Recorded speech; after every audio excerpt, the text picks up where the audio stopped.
الحمد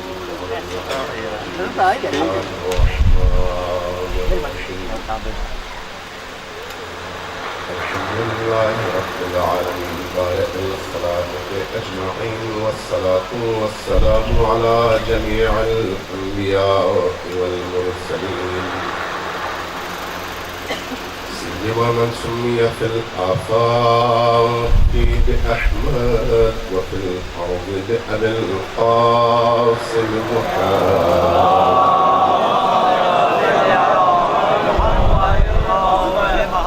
والصلاة والسلام على أولاده الطيبين الطاهرين المعصومين الميامين واللعنة الدائمة على أعدائهم أجمعين من يوم عداوتهم إلى قيام يوم الدين.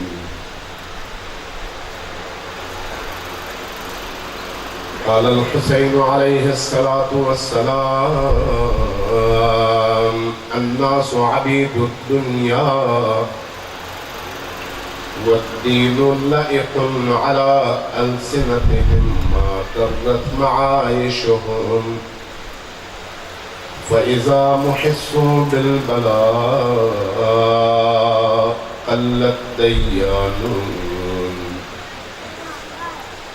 السلام على الحسين وعلى علي بن الحسين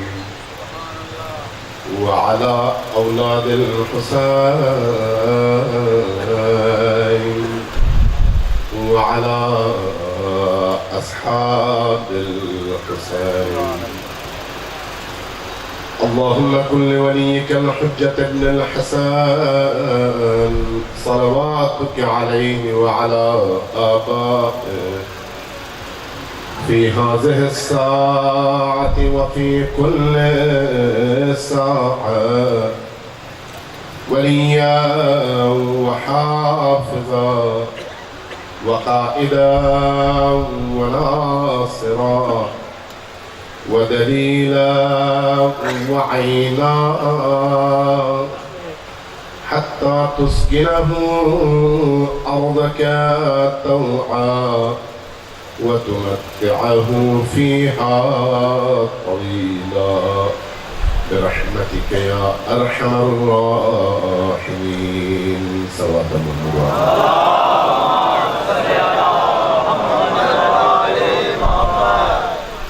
اللہ تبارک و تعالیٰ سے عاجزانہ دعا ہے کہ آپ کی اس مجلس کو، اس مجلس میں آپ کی حاضری کو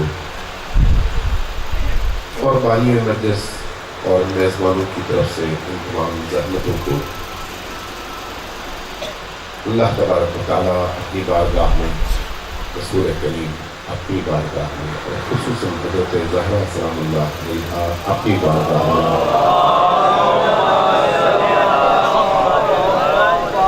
شرف قبولیت عطا فرمائے.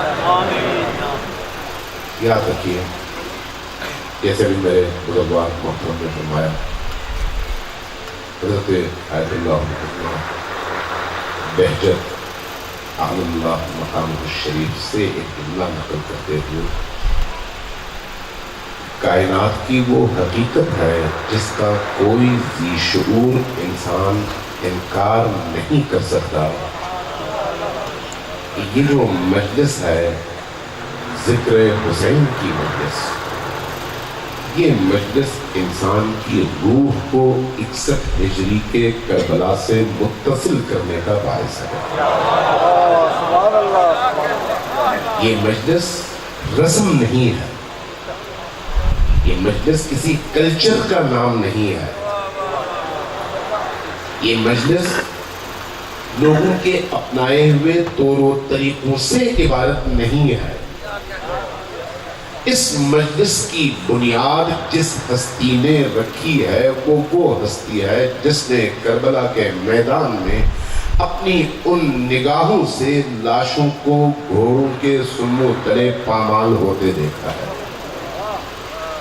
وہ ہستی جس کی روح خدا سے متصل تھی، وہ ہستی جس کی کل متاع اللہ کی راہ میں قربان ہوئی، اور اس قربانی پر اس ہستی نے جس رد عمل کا مظاہرہ کیا وہ رد عمل ایسا تھا کہ اس کی قیمت اللہ نے یہ عطا کی کہ ایک وہ دور تھا اور ایک آج کا دور ہے۔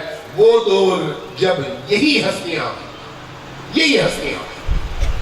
کربلا سے کوفہ گئی، کوفہ سے دمشق گئی، تو رستے میں بہت سارے لوگ استقبال کرنے والے ایسے تھے جنہوں نے پتھر برسائے، جنہوں نے آگ برسائی، جنہوں نے انگارے برسائے، جنہوں نے شادیانے بجائے۔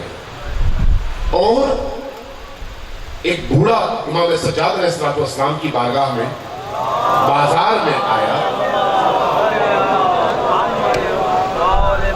ذرا کمپیریٹیولی دیکھیں، موازنہ کر کے آیا اور اس کے جملے دیکھیں، کیا کہا کہ الحمدللہ، اللہ کا شکر ہے کہ اللہ نے امیر المؤمنین یزید کو تم خارجیوں پر فتح نصیب فرمائی۔ ذرا آپ تصور کریں، تصور آل محمد کی مظلومیت کا اور اس زمانے کے لوگوں کی معرفت کی سطح کا کہ وہ آل محمد کو کیسے جانتے تھے اور ان اسیروں کے حوالے سے ان کا رد عمل کیا تھا۔ امام سجاد علیہ السلام نے جواباً اس کو قریب بلایا، دیکھا اس کی آنکھوں میں، محسوس کیا کہ یہ جاہل ہے، اس کو معرفت حاصل نہیں ہے، اس لیے برا بلا نہیں کہا۔ کہا کہ اے بوڑھے بزرگ، تم نے قرآن کی یہ آیتیں پڑھی ہیں، آئے تطہیر کا حوالہ، آئے حلقہ کا حوالہ، اسی طرح سے 5-6 آیتیں مسلسل پڑھتے رہے اور پوچھتے رہے، چونکہ میرا موضوع یہ نہیں ہے اس لیے میں صرف اشارتاً گزر رہا ہوں۔ کہا کہ کیا تم نے یہ ساری آیتیں پڑھی ہیں؟ کہا کہ ہاں میں نے پڑھی۔ کہا کہ تمہیں معلوم ہے کہ یہ آیتیں کس کے بارے میں ہیں؟ کہا کہ یہ نبی کریم اور ان کی آل کے بارے میں۔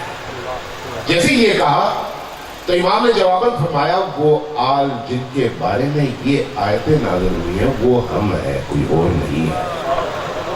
جیسے ہی یہ کہا وہ بوڑھا شامی قدموں پر گر پڑا اور کہا کہ یا رسول اللہ، مجھے نہیں پتا تھا کہ آپ کے ساتھ ایسا ظلم ہوا ہے۔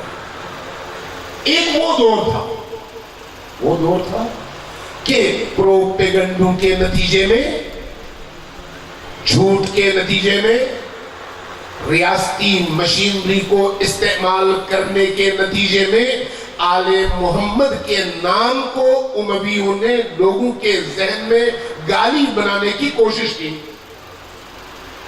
اور ایک آج کا دور ہے، 1400 سال گزر گئے، ریاستیں ہمیشہ انہی کی حامی رہی، حکومتیں ہمیشہ انہی کے ہاتھوں میں رہی، ہر دور میں حکومت ہمیشہ آل محمد کے مقابلے میں رہی، ہر دور میں آل محمد سے لوگوں کو دور رکھنے کے لیے ریاستوں نے اپنی تمام تر توانائیاں استعمال کی۔ لیکن آج ذرا دنیا میں گھوم کر مجھے دکھائیے کہ کوئی باغیرت اور باہمیت انسان ایسا ہے جو حسین کو چھوڑ دے اور یزید کو پکڑے۔ یزید آج اپنے تمام تر لوگوں کے ساتھ گالی کی علامت ہے اور حسین عبودیت اور بندگی کا مظہر۔ آج حسین دلوں میں بستا ہے اور ہر وہ شخص جس نے تاریخ اسلام کا تھوڑا سا مطالعہ کیا ہو، جس کے اندر تھوڑی سی پاکیزگی ہو، جس کے اندر تھوڑی سی نورانیت ہو، جس کا ضمیر تھوڑا سا زندہ ہو، وہ حسین کو چھوڑ کر یزید کی طرف رخ کرنے کا سوچ بھی نہیں سکتا۔ حسین کی حمایت کرنے کے لیے لا الہ الا اللہ پڑھنا کافی ضروری نہیں ہے۔ عجیب کیفیت ہے یہ، ذرا آپ سوچئے گا، ہم جب انبیاء کی تاریخ پڑھتے ہیں تو یہ دیکھتے ہیں کہ تمام انبیاء لا الہ الا اللہ کی جنگ لڑتے رہے، ہر اس شخص سے جو اللہ کی عبودیت اور بندگی کا اور وحدانیت کا منکر تھا، اس سے لڑتے رہے، تباہ بن گیا۔ اسلام آیا، اسلام نے فتح پائی، پوری دنیا میں بہت بڑا حصہ دنیا کا مسلمان بن گیا۔ لیکن آج کیسا دور ہے کہ کفار جن کو آپ مشرک کہتے ہیں، چاہے وہ عیسائی ہوں چاہے وہ یہودی ہوں، ان کے ساتھ مسلمانوں کے درمیان اگر کوئی قدر مشترک نکالنا چاہیں تو آپ کو یہودیوں، عیسائیوں اور مسلمانوں میں جس شخصیت پر سب کا اشتراک نظر آئے گا اس کو حسین ابن علی کہتے ہیں۔ ایک عجیب معجزہ ہے یہ، عجیب معجزہ ہے یہ۔ صرف شیعہ اور سنی کی بات نہیں ہے، میں ان اپنے شیعہ دوستوں کو کوتا فکر سمجھتا ہوں اور ظالم سمجھتا ہوں جو حسین ابن علی کو دوسرے انسانوں کا امام بننے سے روک کر صرف خود تک محدود کرنے کی کوشش کرتے ہیں۔ حسین کائنات کے ذرے ذرے کے امام ہیں،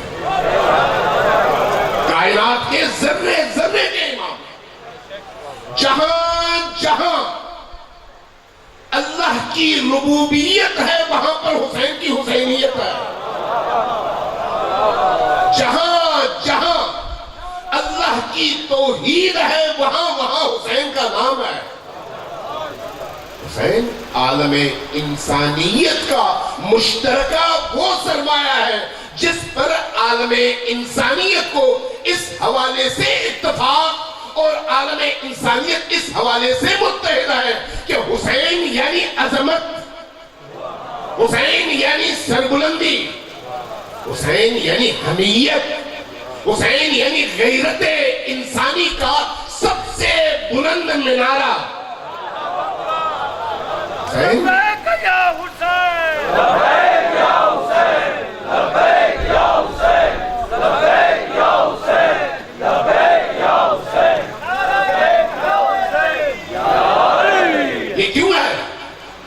کہ حسین عظمتوں کے، عزتوں کے، کرامتوں کے، وقار کے، حوصلے کے، غیرت کے، یعنی جتنی بھی قدریں اور ویلیوز ہیں کائنات میں، ویلیوز انسانی ویلیوز ہوتی ہیں، صرف اسلامی نہیں کہ مسلمان میں ہو اور دوسروں میں نہ ہو۔ آپ کسی ہندو سے پوچھ لیں عزت اچھی چیز ہے یا ذلت، وہ کیا کہے گا؟ عزت۔ کیا اس کو اسلام نے سکھایا؟ نہیں۔ کس نے سکھایا؟ اس کی فطرت نے، اس کی فطرت نے سکھایا ہے۔ آپ کسی سے کہیں، کسی سے بھی ظلم اچھی چیز ہے یا بری، کوئی بدھ مت ہوگا تو وہ بھی کہے گا ظلم بری چیز ہے اور عدل اچھی چیز ہے۔ یعنی وہ جو کرامتیں ہیں، وہ جو ویلیوز ہیں جن کا تعلق فطرت انسانی سے ہے، جن کا تعلق ضمیر انسانی سے ہے، ان تمام کرامتوں، ان تمام ویلیوز کا اگر کوئی امام ہے تو وہ امام حسین ابن علی ہے۔ لہذا حسین عالم انسانیت کے امام ہیں۔ یہ جو آپ شب و روز پڑھتے ہیں جوش بلی آبادی کا شعر کہ انسان کو بیدار تو ہو لینے دو، ہر قوم پکارے گی ہمارے ہیں حسین، تو کیا مطلب ہے اس کا؟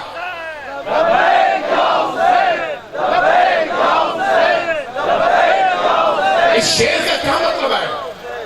حسین کی تحریک، حسین کا قدم، حسین کی تاریخ، حسین کا پیغام اور کائنات پر حسین کا اثر، اس کے دو پہلو ہیں، ایک تاریخی ہے اور ایک عالم ہستی کی تکوینی کیفیت ہے، تکوین کے اعتبار سے، خلق کے اعتبار سے، خلقت کے اعتبار سے۔ تکوین مثلا انسان چاہے یا نہ چاہے اس کے بدن نے بڑھنا ہے، بچے نے جوان ہونا ہے، جوان نے بوڑھا ہونا ہے، اس میں انسان کے ارادے کا کوئی دخل نہیں ہے، اللہ نے خصوصیت اس کے اندر یہ رکھی ہوئی ہے۔ حسین کا جو اثر ہے وہ عالم تکوین میں زیادہ ہے اس عالم تشریح کی نسبت، اس لیے کہ حسین کو اللہ تبارک و تعالی نے روز ازل میں جب خلق فرمایا تو حسین کو عالم انسانیت کی سربلندی سے یوں جوڑ دیا کہ جب تک عالم انسانیت حسین کو پہچان کر اس کی راہ پر گامزن رہے گی، عزت اس کا مقدر بنے گی۔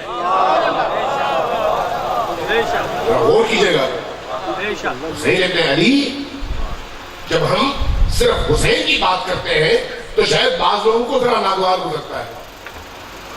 میں پچھلے دنوں بہت بڑے عارف ہیں، بہت بڑے صوفی ہیں، محی الدین ابن عربی، ان کی ایک کتاب ہے، اوزاد علمیہ میں بڑے بڑے مجتہدین وہ کتاب پڑھاتے ہیں۔ وہاں پر انہوں نے جب توحید اور خلق کی بحث کی، تخلیق کی، تو وہاں پر ایک عجیب نکتہ ارشاد فرمایا۔ خود وہ سنی عقیدے کے حامل ہیں، میں اس پر زیادہ ڈیٹیل میں نہیں جاؤں گا چونکہ مجلس کا وقت محدود ہوتا ہے، تو اس لیے اگر اس ڈیٹیل میں جاؤں تو اصل بحث سے رہ جاؤں گا۔ یہ دیکھیے کہ وہ یہ کہتے ہیں، خود سنی و نسل ہیں، بہت بڑے عارف اور صوفی ہیں، اور آج بھی ان کی کتابیں تمام اہل سنت میں قابل قبول ہیں، اور اسلام کی جو تعبیر انہوں نے پیش کی ہے وہ اسلام کی معنوی اور روحانی تعبیر ہے، مادی تعبیر نہیں۔ اور یہ بتایا ہے کہ اگر عالم انسانیت کی بقا اور دوام کسی چیز میں مضمر ہے تو وہ اسلام کی وہ تعبیر ہے جو معنی سے تعلق رکھتی ہے، روح سے تعلق رکھتی ہے، باطن سے تعلق رکھتی ہے، لہذا ان کو صوفی کہا جاتا ہے۔ وہ ایک عجیب جملہ فرماتے ہیں، کہتے ہیں کہ جب اللہ تھا اور کچھ بھی نہیں تھا، توجہ ہے آپ کی، میں کسی شیعہ کی بات نہیں کر رہا اس وقت، کہتے ہیں کہ جب اللہ تھا اور کچھ نہیں تھا، نہ زمین تھی، نہ آسمان تھا، نہ ہوائیں تھی، نہ سمندر تھے، نہ چرند تھے، نہ پرند تھے، نہ یہ کہکشائیں تھیں، نہ یہ ستارے تھے، کچھ بھی نہیں تھا، اور صرف اللہ کی ذات تھی، کوئی مخلوق موجود نہیں تھی۔ تو اس وقت اللہ نے مخلوق کی تخلیق کا ارادہ فرمایا۔ جب اللہ نے ارادہ کیا کہ میں مخلوق کو خلق کروں تو اللہ نے پہلی چیز جو تخلیق کی، پہلی چیز، توجہ ہے، پہلی چیز جو تخلیق کی وہ نور محمد ہے،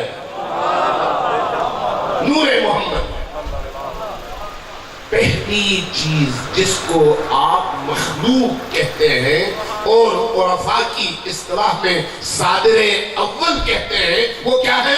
وہ رسول کریم کا نور ہے۔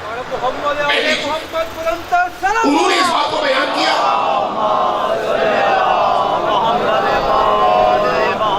بیان کرنے کے بعد آگے بھی انہوں نے بہت ساری باتیں کی۔ اب میں وہاں سے ہٹ کر تھوڑا سا نبی کریم کی طرف آنا چاہتا ہوں۔ یہ حدیث بھی نبی کریم سے تمام اہل سنت نے متفقہ طور پر نقل کیا کہ نبی کریم نے فرمایا اول ما خلق اللہ نوری، پہلی چیز جس کو کائنات میں اللہ نے ہر چیز پر مقدم کر کے خلق کیا وہ میرا نور ہے۔ اور اس کے بعد فرماتے ہیں کہ انا وعلی من نور واحد، میں اور علی ایک ہی نور کے دو حصے ہیں، ایک ہی نور کے دو حصے، یعنی دوسرے لفظوں میں جب آپ وہ تمام احادیث جمع کرتے ہیں جس کو شیعہ اور سنی نے مشترکہ طور پر نقل کیا ہے کتب احادیث میں، تو چند احادیث ایسی ہیں جو ان ذوات مقدسہ کے حوالے سے بیان کی گئی ہے۔ ایک یہی حدیث اول ما خلق اللہ نوری، دوسری حدیث انا وعلی من نور واحد، تیسری حدیث فاطمہ تو بضعۃ منی، فاطمہ میرا حصہ ہے، چوتھی حدیث حسن منی وانا من حسن، حسین منی وانا من حسین۔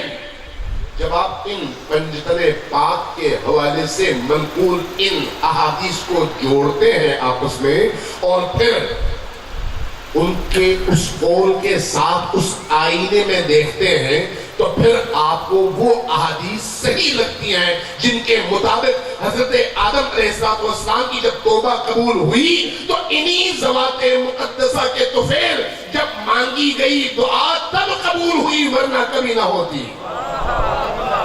لہذا اپنی خلقت کے اعتبار سے تمام مخلوقات سے پہلے ان ہستیوں کی خلقت اور بھیجنے اور ارسال کے حوالے سے تمام انبیاء کے بعد خاتم کے طور پر نبی کریم اور پھر امام الاولیاء کے طور پر امیر المؤمنین۔ لہذا یہ یاد رکھیے کہ جن ہستیوں کا نور کائنات کی تمام مخلوقات کی خلقت سے پہلے پیدا کیا گیا ہو، تو اس کا مطلب کیا ہے؟ یعنی ان ہستیوں کی نگاہ کے سامنے باقی تمام کائنات کو خلق کیا گیا ہے۔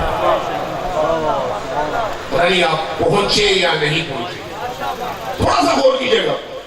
یعنی یہ وہ ہستیاں ہیں جن سے کائنات کا کوئی سر اور کوئی راز چھپا ہوا نہیں ہے، کیونکہ ان کے سامنے ساری ہستی خلق ہوئی ہے۔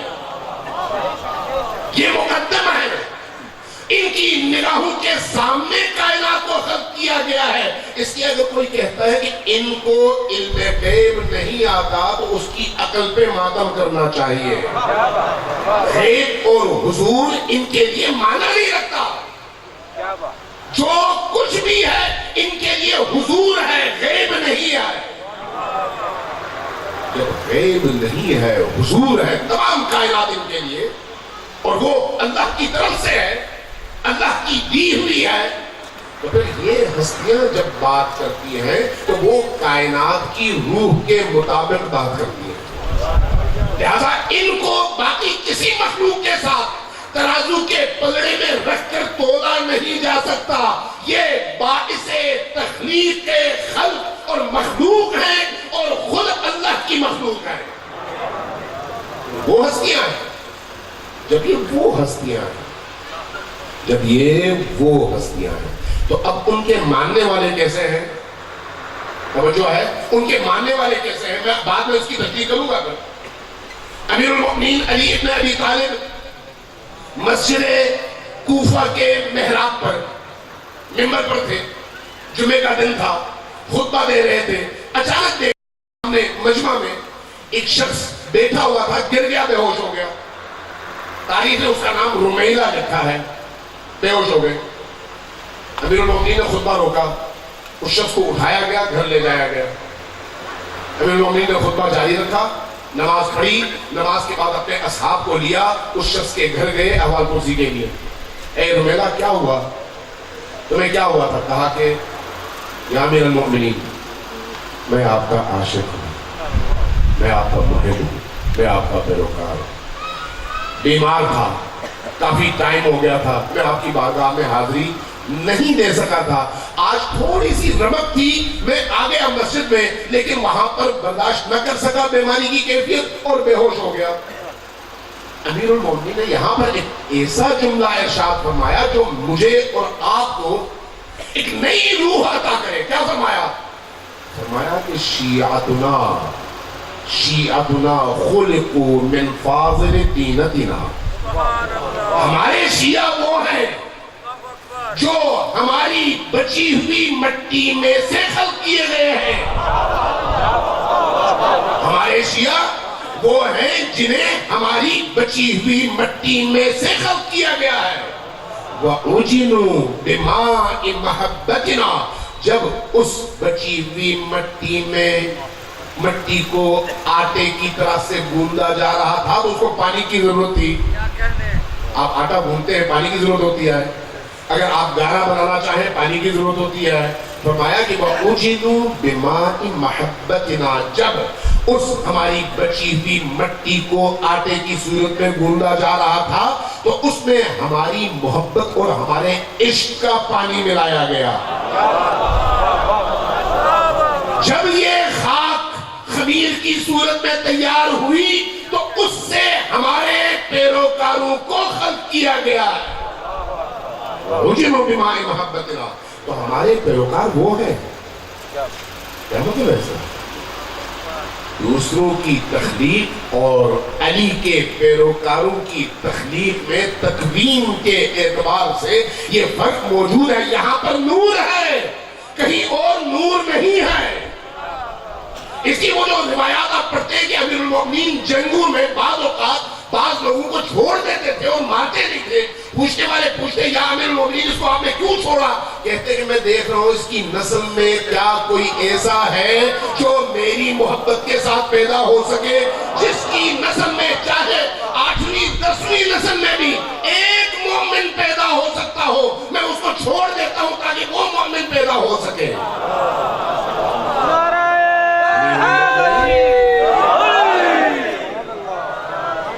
سلام دیجیے گا محمد والے.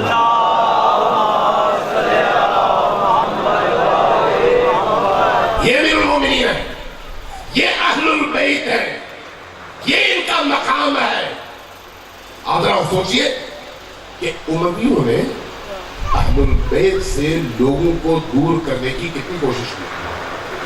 عاشور کے دن, ایک دن پہلے پروگرام تھا, عاشور کو نشر ہوا کسی چینل پہ. ایک بڑے صحافی نے, نامور اہل علم بھی ہے, اہل تحقیق بھی ہے, انہوں نے مجھ سے پوچھا کہ یہ بتائیے کہ تاریخ اسلام گواہ ہے کہ اہل البیت کے معارف, خود وہ اہل سنت میں سے کہہ رہے کہ اہل البیت کے معارف اور ان کے علوم سے امت کیوں فیضیاب نہیں ہو سکی.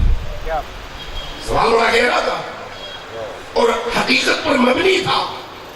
میں نے عرض کیا کہ ذرا تاریخ اٹھا کر دیکھیے کہ رسول کریم کے بعد یہ جو 50 سال کا عرصہ گزرا کربلا کے واقعے تک, اس دوران میں کیا کچھ ہوا اور کربلا کے بعد آج تک کیا کچھ ہو رہا ہے. آپ محسوس کریں گے کہ پوری ریاستی مشینری اس بات پر لگی رہی ہر دور میں کہ کسی طرح سے لوگوں کو اہل البیت کے قریب نہ جانے دیا جائے. جو بھی اہل البیت کے قریب جائے گا جذب ہوتا چلا جائے گا. جو بھی اہل البیت کی محفل میں بیٹھے گا اس کی روح وہیں پر رہ جائے گی. جو بھی اہل البیت کے قریب جائے گا ان کی نورانیت, ان کی جاذبیت اور ان کے پیغام کی روحانیت میں ڈھلتا چلا جائے گا. جو وہاں پر ڈھلتا چلا جائے گا اس کی روح پاکیزہ ہوتی چلی جائے گی. جس کی روح میں پاکیزگی آئے گی وہ کبھی بھی ظلم کے مقابلے میں خاموش نہیں رہے گا, ظالموں کے مقابلے میں خاموش نہیں رہے گا, جباروں کے مقابلے میں خاموش نہیں رہے گا, ریاستی ہتھکنڈوں کے مقابلے میں خاموش نہیں رہے گا. کہیں ابوذر پیدا ہوگا, کہیں سلمان پیدا ہوگا, کہیں مسلم ابن عقیل پیدا ہوگا, کہیں مسلم میں اوسجہ پیدا ہوگا. نتیجتاً پوری تاریخ ایسے مجاہدوں سے بھری آپ کو ملے گی جنہوں نے گردنیں کٹوائیں لیکن حسین اور اہل البیت کے نام پر ایک لمحے کے لیے بھی کمپرومائز نہیں کیا. ایک لمحے کے لیے دشمنوں کو پتا تھا کہ اگر اہل البیت کی معرفت لوگوں تک پہنچے تو اس کا نتیجہ کیا نکلے گا.